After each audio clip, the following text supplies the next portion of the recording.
welcome to Butterflies of Wisdom, everyone. By the time you hear this, it will be Thursday morning / Friday morning, depending on when you listen to it. And just a quick general programming announcement.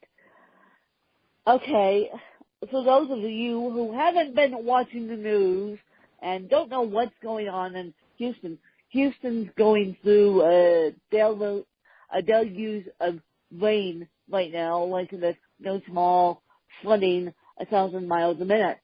So our hearts and prayers go out to the people of Houston, and we'll see if Houston can recover from this. I personally don't think they can, but that's just me because we all sat through Hurricane Katrina, so you remember what that left New Orleans. But that's a quick programming announcement to say that we haven't forgotten about Houston yet. And I think I'm the first podcast that mentioned Houston. But enough with my programming announcement. I have Swish with me, and if you hear Swish has a strange accent, well, not that strange in my life, he's from Canada, of all places, so he may have a little bit of accent. My mother was born in Canada, and I still have family in Canada / the U.S., so I can understand Canadian in 2 seconds flat. So I might have to translate just a little bit here, but Swish wants to take it away, and I'm going to let Swish take it away. Awesome. Thank you so much again for having me. I think what would be great is if I just introduce a bit of what I'm doing right now, and then we can just have a great conversation going forward. So my name is Swish Goswami. I am 20 years old, recently turned 20. I live in New York City. I am from Canada, so I grew up and was born in Singapore and then moved to Canada when I was 9 years old to a place called Calgary. And in Calgary, I spent most of my formidable years playing basketball, really loving to play cricket, and also getting a bit into entrepreneurship, specifically social entrepreneurship. So starting a few nonprofits that garnered me national attention, got me a few awards, and gave me the legitimacy and platform that I needed to be able to speak out on a bigger platform. For university then, I moved to the University of Toronto, and my brother just graduated from law school there like a month ago. So I lived with my brother, and it was fantastic to be able to go all in on a project that I was requested to do by a basketball player. His name is Trevor Booker of the Brooklyn Nets. He reached out to me on Instagram. We had a great conversation the night before he played the Raptors this year, like January 13th. And he told me to build out a project because he reached out to me because of my entrepreneurial experience, some of the attention that I was able to get in the media. And that project that I built inevitably led me here to New York, where not only did we get funding for the idea, but we sold the idea and we moved on from there towards working on a brand new platform. I'm working also for Trevor's venture capital firm, and I'm doing a lot of LinkedIn strategy for top brands like American Express and Google as a LinkedIn youth editor. So I'm a huge fan of the platform. I'm very active on it. But for the most part, still a kid, still learning, still loving to, learn from other people and try as much as possible to have as many conversations as possible. So I definitely appreciate having this one. Well, thank you for saying that, Swish. But you seem to me like when you get out of university or college, as we call it in the U.S., you seem to me like you're going to be an entrepreneur until the day you die. Because what you seem to me, and I think I heard you on 20 Under 20 by Jesse K, which I was fascinated by his story. And what you seem to me is, I don't want a typical job. I would rather be hanging out on the line because I'm a millennial and I know what I'm doing. Yep. Yeah, I mean, so So for me personally, like definitely entrepreneurship is something that I'm very fascinated in. I love starting businesses, working on a problem and being able to come up with a solution. And I feel like for me, business is my vehicle of being able to alleviate social issues. But at the same time, I do see myself living a multi-hyphenate career, which means that by the time I'm 25, and I'm doing this currently, but I'm just building up the foundational pieces right now, by 25, I want to be able to have a business, continue speaking, continue writing, continue being very active on social media, and doing a bit of investing. And hopefully that would allow me to pivot into the entertainment space where I'll either dance, which I'm an avid dancer for the last 8 to 9 years, or I can be like a talk show host, which would be my dream. I've looked up to people like John Oliver, like Stephen Colbert, these guys who do political commentary, but in a satirical way. I love that. So that could definitely be something I can see myself doing. But the long form vision is going back to Canada and around the age of 30 running for office, because I do believe that my goal, my purpose is within politics, and it's to redefine what politics truly is. Yeah. Yes. I fully support that. I'm a Canadian at heart. For those of you who haven't figured that out yet, I almost, and I might try again, this next year. I almost got my dual citizenship because, as I said, my mom was born in Canada, and I still have family up there, so it can be easily done. But I'm Canadian at heart, and I don't like living in the U.S. One reason that this is not a political show by any means, but I think that, how do I put this? I'll put it this way. I think that we have a long way to come, and I don't see we're making progress in the U.S. I mean, Mr. President Donald Trump doesn't like women, he doesn't like disabilities, and he doesn't like people who are in service, and I'm in all three of those disabilities. So categories / disabilities. So I now have the fuzzy end of the lollipop stacked against me because I'm a teacher, I'm a woman, and I have a physical disability. Canadians see what they need to see without the political views. And now I don't want to get into politics, but I think Canadians have a clear view of what's going on. Yeah, I mean, the big thing is for Canada, which I really sometimes I don't like this, is that we tend to believe that our country can be economically better, it can be politically more, less divided, not more divided, but less divided. It can be a country where we're unified and more multicultural. But at the same time, I feel, in comparison to the United States and what's going on here, I've of course only lived here for the last 2 months, but even then, I mean, I feel more afraid of being here in New York than I do being in Toronto. And that's not just because I'm Canadian, it's because the culture, the climate, the people, the narrative, the media is just so much more volatile here, I feel. And you're totally right that, I bet you do, because you're originally from Singapore, so God knows you look different. You have a racial different creed, and you're afraid, and let's be honest there, you're afraid of being deported back to Canada. Yeah, no, I agree. And I mean, the big thing for me right now is, how can we, though, just from an individual perspective, continue to amplify positivity, continue to amplify inclusion over division? And these are things that I do believe you can start with yourself. You can spread them to your friends. You can spread them within your community.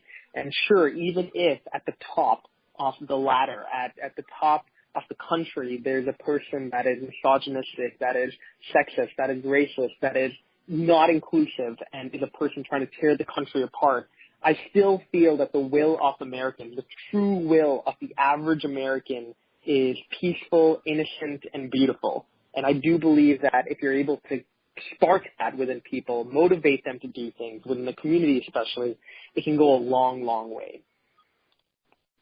Well, that's a beautiful way to lead in to my first baseline question. Definitely. What is your favorite book? And it doesn't have to be business related. It just has to be a book that you can go back to time and time again. So if it's not going to be business related, it definitely would be Harry Potter and the Chamber of Secrets. I am a huge Harry Potter fan, but even more than that, Harry Potter and the Chamber of Secrets was the first book I ever read twice. And it was also a book that I remember very vividly because I think the biggest thing that book taught me over anything else was curiosity. The fact is, and I'm not going to bore you with the storyline or anything. I don't know if you watched the Chamber of Secrets, but anyone who knows Harry Potter or the movies or even the books, that Harry, the student that's curious, that every aspect of the wizarding world that he doesn't understand, he looks deeper into because he's trying to understand it. And as a kid during that time, I felt so similar. Though I wasn't in Hogwarts, though there wasn't a wand or a broom around me or anything like that, I still felt that I was in a world, Canada at the time, especially when I moved, that I didn't fully understand and that I could become more curious and ask people questions and not be afraid to try different things and just put myself out there. So weirdly enough, I actually do believe that book resonated with me on a very personal level. Well, that is so cool because you're a millennial. I am a semi-millennial. I don't know what I'm now. But the 87 generation read Harry Potter backwards, forwards, upside down, I don't care. But for those of you who don't know what we're talking about, Harry Potter was a book series for adults and children alike, and, well, not for children necessarily, but for teens. And what it did was J.K. Rowling did a phenomenal job of explaining these characters, and I believe J.K. Rowling was homeless before she came up with the concept of Harry Potter, and I believe, someone correct me if I'm wrong, that Harry Potter was self-published before it sprung into action. So I believe that being curious is something that we should all take into account. I agree. 100% agree. Yep. Yeah. And so what is your favorite podcast that you can tell my listeners to listen to? Favorite podcast that I can tell your listeners to listen to? I think it would have to be Live to Grind. That's a podcast by Brandon Adams. He's a fantastic person. He's, I think, also a great guy in terms of being an incredible mentor and incredible advisor. So I think what he likes to talk about is the daily grind of entrepreneurs, creators, whoever that's trying to make their dream come true. How can they go about doing that? The daily grind. And I'm presuming that you can find the daily grind on all podcasting apps. 100%. Which 100%.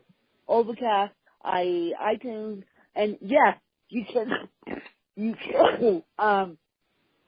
find Harry Potter on Amazon. And I apologize for these quick coughing attacks I keep having. I try and mute my mics for the big ones, but that doesn't seem to be happening.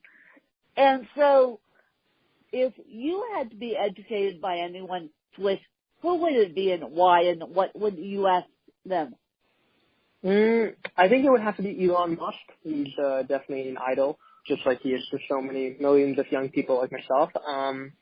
And I think the one thing I would ask him is, what does he believe the next 20 years will be like? I just want to know more about his vision when it comes to what he sees 2025, 2030 looking like, because I think we can all play a part in constructing that world that I think is highly realistic if he's the one saying it. And so Elon Musk, okay. Elon Musk is the founder of Tesla, and Elon Musk, and he's the original founder of Google. He's the original founder of Google, I believe. And I don't think so. Oh, maybe I got that wrong. Yeah, he's one of the original founders of PayPal. Oh, PayPal, that's it. yeah. Never mind. Mm-hmm. PayPal. Never mind. Yeah. Thank you, Swish, for correcting No me. worries. I'm like, that doesn't seem right. Thank you, Swish. PayPal, No worries. something that we use every single day. So either we're using his vehicles or we're using PayPal. And so Elon Musk is a very, very intelligent guy. And what would you ask Elon Musk if you had the opportunity? Most likely what he sees the next 10 to 15 years looking like and what he thinks young people can do to be a part of it. So how to integrate the next generation into it? Okay, I see where you're going. You want to have the disabled and the non-disabled be integrated into the next 20 years of life here. I see where you're going. I see why you want to run for politics. Makes all sense now. Makes all sense to me now. And I love your vision, Swish. I truly do. I truly Thank do. you. And Swish is one of those people that wants to make Wind happy, wants to make the purple person happy too. So I see where you're going with this. And Swish, what is your favorite technology tool that you use on a daily basis? And yes, iPhones do count. Yeah. Yeah, it'd probably be an iPhone. I don't know why. For me, I love being able to just connect with people on LinkedIn on various apps through my iPhone. So it's something I can't leave the house without. Nope. Well, connected on an iPhone too. And so that being said, what is your favorite app that could be taken away from you? The app that could be taken away from me? The app that could not. Oh, could not. LinkedIn. LinkedIn. I figured Easily you were going LinkedIn. to say that. And how many network members do you have on your LinkedIn membership? I have about 43,000 followers now on LinkedIn. 43,000. Yeah. Oh, God. I appreciate it. Oh, No, but yeah, no, but no, one of the things is I've only concentrated on the platform for 6 months. So, the biggest thing that I think I take pride in more than just a number is how fast we've grown. We're currently one of the fastest growing LinkedIn accounts, which is great. Oh my God. Well, guess what? I'm going to be one of your members, and this automatically goes on my LinkedIn. And of course, as soon as I get your LinkedIn, I'll tag you so you can share it. And so we'll see how that goes, because I need a little bit of help. Even though I've reached 60,000 downloads, I still need a little bit of help. It takes a village to grow a massive podcast here. Yeah, definitely. And so I want you, after you tell people where they can find you, other than LinkedIn, I want you to ask me those questions you texted me. And so where can people find you? And then you get to play interview on me. I can definitely be found on LinkedIn. And I think the biggest thing is, for text messages or anything like that, I'd love to privately give you that number. I don't like putting that out there because I do get people just sometimes calling me and I'm like, I'm in the middle of work, I can't do this. But other than that, add Goswish, so add GOSWISH on Twitter or Instagram, that would be cool. Okay. So I'll have Swish's information in the show notes, and I presume that all his social media platforms are hooked up to his website. You can find him on LinkedIn. He's really good on LinkedIn. He may need to teach me a couple Swish about LinkedIn. Maybe we have a second interview with you, Swish, all about LinkedIn, because I'm confused by that platform. A millennial needs to teach me how to use LinkedIn. I mean, I would love to, honestly. LinkedIn is like the best platform in my opinion. Yeah. Honestly, yeah. I think we need to do that. I will set that up with you offline, but I seriously think we need to do that. Yeah, definitely. And so, Swish, I'm going to let you play interview on me, and your questions were fascinating, by the way. Your questions were fascinating. So why don't you ask me those questions? Definitely. So basically the first question would be, when it comes to starting a podcast, what's the hardest thing to do? When it comes to starting a podcast, just starting it, just pressing record, that's the hardest thing to do. Forget the show notes, forget the interviewees, just pressing record is the hardest thing to do. Because you don't know how people are going to receive your story, and so just do it. Just press record and maybe put it out to your friends and family and see how they respond, and then you can have me help you, you could have Swish help you, you could have all these experts help you, but just pressing record is the hardest thing to do. That's amazing. And I mean, so when did you get started? I got started in 2010 on various platforms. I tried to become a YouTube star, which will be picking up again in December. And I'll be opening up my YouTube channel again in December. But at the time, I tried to have this podcast on YouTube, and I remember a fan literally telling me that she couldn't listen to the podcast while she was doing the dishes or cleaning the house or walking the dog. And I said, oh boy, there goes my YouTube stardom right out the door, because I'm listening to my fans and they want to listen to my voice as they're working out at the gym. And so I'm like, oh boy, now we have to try this again. So I told my YouTube fan base, which was very small at the time, I said, we're exiting out of the YouTube sphere and going to podcasting. And it took me a good 3 months to find a stable podcast host, because a lot of them are free, and there's a ton of them out there. Don't Google podcast hosting. That will send you down a whole day rabbit hole that we don't want to send you down.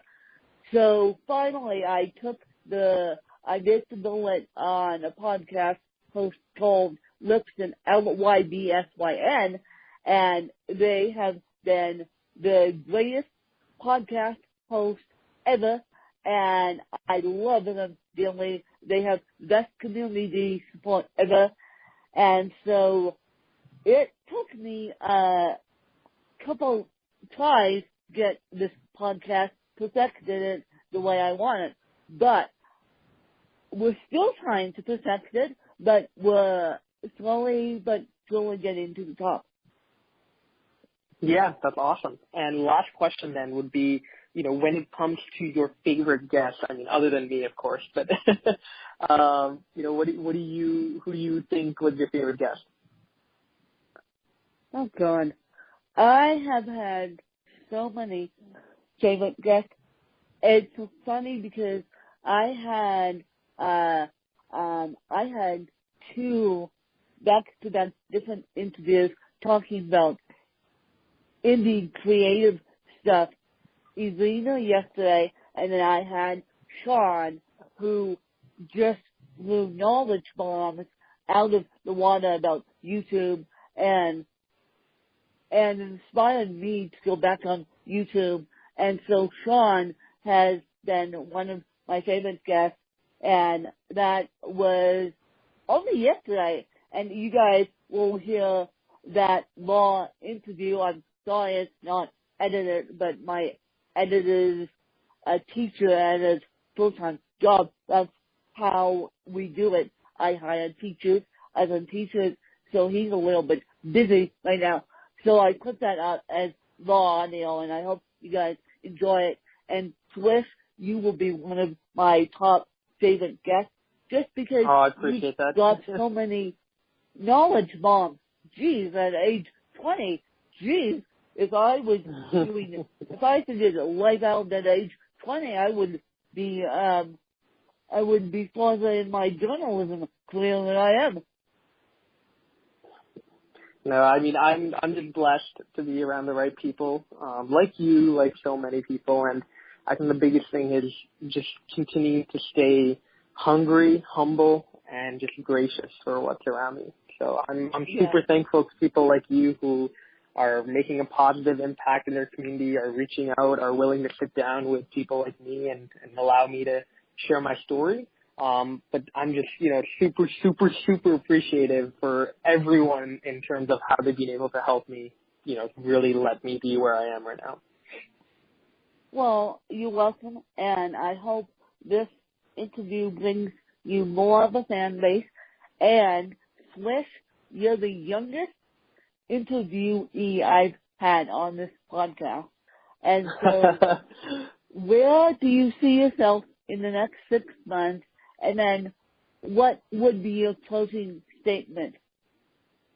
Absolutely. So in the next 6 months, I see myself continuing to build out the basketball platform that I'm starting. I'm really excited to have some incredible people around me in terms of our advisors, our investors.